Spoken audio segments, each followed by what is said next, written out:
What's up, everybody? Clint here with a product review. This is going to be my first ever video product review. Stepping out of my comfort zone a little bit, trying to improve my speaking and presentation skills. I've always gotten a ton of value out of watching product reviews on YouTube, and figured it's my turn to contribute to the community. So today I'm going to be reviewing the Option Archery 8S bow sight. I've had this bow sight for just over a year now, and I really love the sight. I figured I'd talk to you about why I love it, and I haven't seen a ton of reviews, information on YouTube about it, and I think it's one of the best sights on the market. So figured I'd help spread the word a little bit and get people to consider this sight. So just to kind of go over some of the specs with this particular sight. So this is the 8S model, which means you can get up to 8 pins in the housing. I have only gone with 5. I think 8 is probably a little overkill. But what makes this sight unique is the ability to convert from a single pin to a fixed pin setup just at the flip of the housing. There's a magnet that keeps it closed if you want to go with the fixed pin configuration. And I'll zoom in here in a little bit. But you can either do the fixed pin or you can move it to a single pin option, and you have a slider on your sight, a slider in your housing with the single pin that you can float, all the way up and down the entire housing. Now, what brought me to this site is I do a little bit of target archery, but mostly I'm interested in this for a hunting application. But then also, just in the off season when I'm not hunting, I really enjoy slapping on a lighter arrow and trying to push it out to substantial distances. And where this sight is really stands out is because of this oval housing. You don't when you move your floater pin, it doesn't change the housing stays fixed, right? It stays static. It's not moving.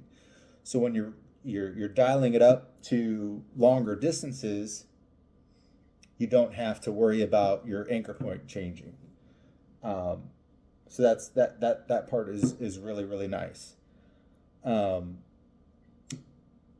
The other benefit is, specifically with the hunting application, is if you get the oval peep from Option Archery, you have to get it from them. I don't think anybody else makes an oval peep. But the nice thing about that oval peep is, yes, it is a little bit bigger. It's a little awkward.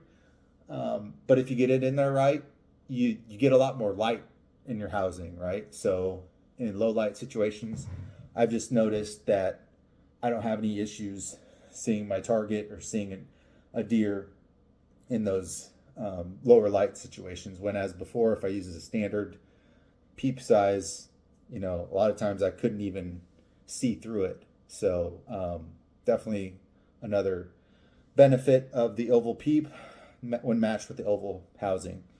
I should point out there is also a circular housing. I believe it's it's either the 6S or the 5S. I can't remember. But it's basically the same thing, only it's a circular housing. So you're not going to be able to get out to as far distances.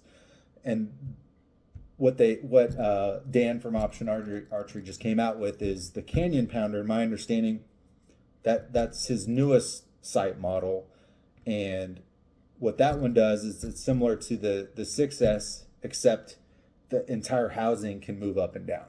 So you can get out to even further distances without having to do the oval housing. But I honestly don't mind the oval housing, to be quite honest. And with one of the cons of having an adjustable housing and a floater pin is if you don't bring it back to your starting point, to net neutral, what can happen is you think you're shooting out to, your standard, let's just call it 40, 50 yards. But if you slid that floater down to 100 the last time you used it, and then the first time you use it the next time you forgot you changed it, what can happen is you'll shoot way over your target, right? And you'll most likely lose an arrow or shoot at something you didn't intend on shooting. So that is another benefit of this particular sight with the oval housing is everything stays the same. You know what you're shooting at based on the sight tape. You know the distance you're going to be hitting. So that's definitely a huge benefit.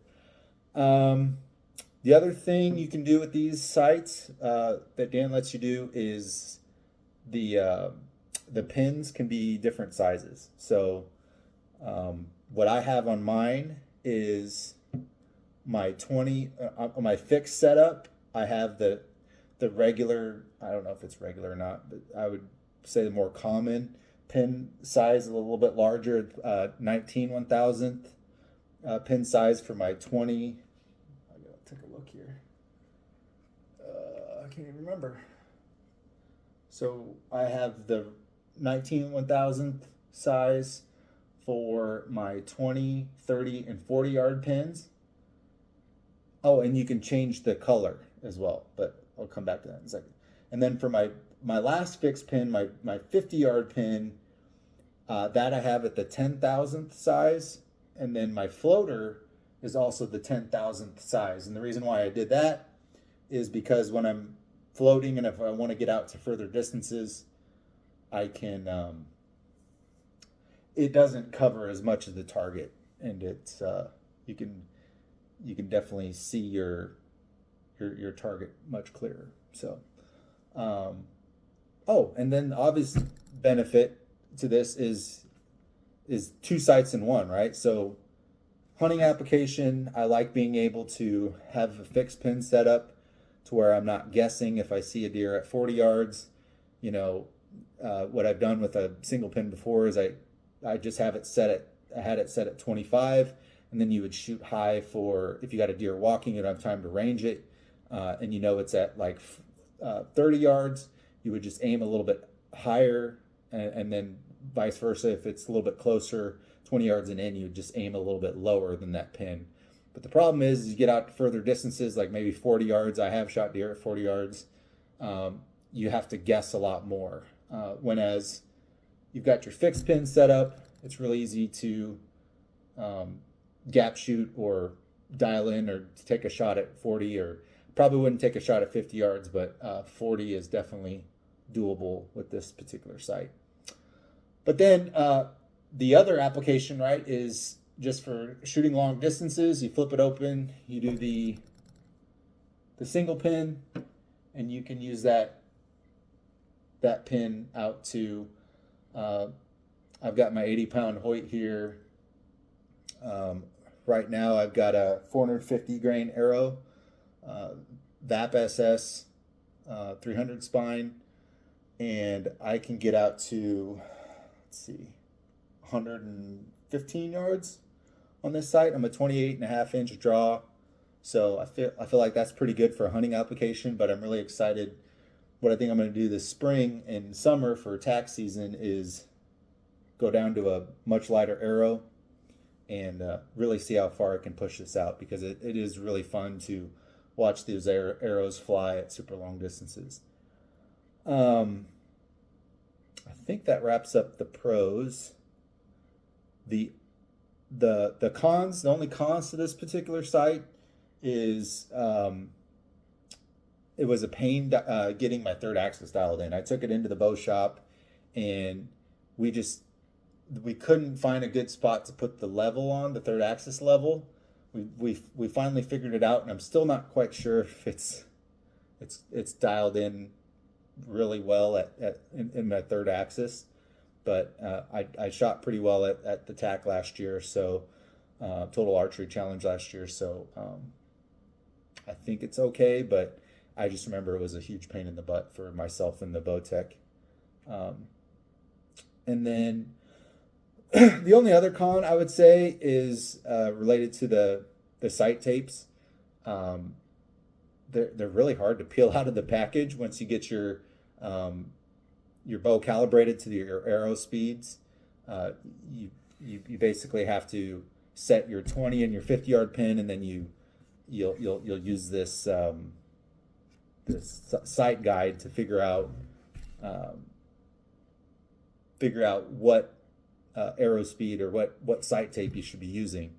And it's not overly complex. It's just it takes a little bit of time, and then the tape does look kind of cheap. I'm not gonna lie. It's just white with standard bars, and you have to cut it in order to make it look nice. You got to cut the corners a little bit, and just for such an expensive sight, you would think we would have a little bit better sight tapes or a better sight tape mechanism. Which brings me to my last con. It's not really a con though, which is being able to shoot multiple arrow setups, right? So like if I wanted to easily switch to a different arrow, I would have to rip off the sight tape, recalibrate, and do a whole nother sight tape. And you basically have to throw this one away because it's got a sticky back.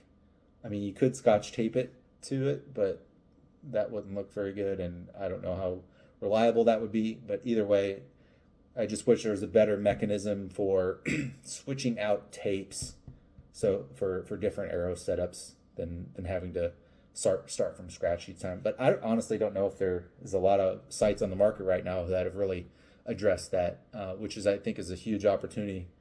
For anybody listening, if you're a sight manufacturer, help us be able to shoot multiple arrow setups, different weights, without having it have to do everything all over again. That'd be pretty awesome in my opinion. So other than that though, man, I've just really enjoyed the site. Everywhere I go, people are asking about it. In league, whenever I just go out to the range and shoot, people are like, what kind of sight is that?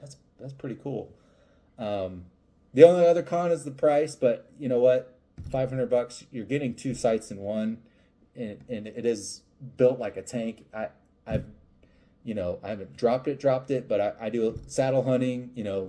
I do a lot of hunting where I'm pulling my bow up and down with the bow rope, and sometimes it tips over, and it falls to the ground every now and then, and I have had zero issues with it moving around or parts getting shifted or anything like that. So overall, I would have to rate this bow, this bow sight at a 4.5 out of 5. The only thing that isn't excellent with this sight is again the tapes. If we can improve the visuals of the tapes, and then also if somehow make a way to make it easier to swap out tapes once you've got your arrows configured, because you only get one extra tape per arrow speed or per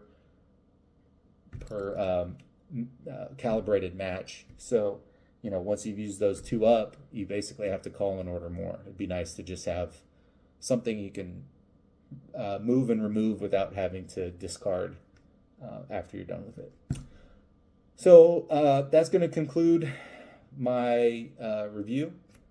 I don't really care if you like and subscribe. This is more to just recontribute back to the archery community, and then also to get me out of my comfort zone a little bit and work on my presentation skills. So be kind if you wouldn't mind, or don't be kind and tell me how I can improve. But again, this has been the review of the Option 8S archery sight.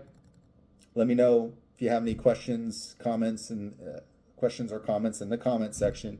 And until next time, thanks everybody. Bye.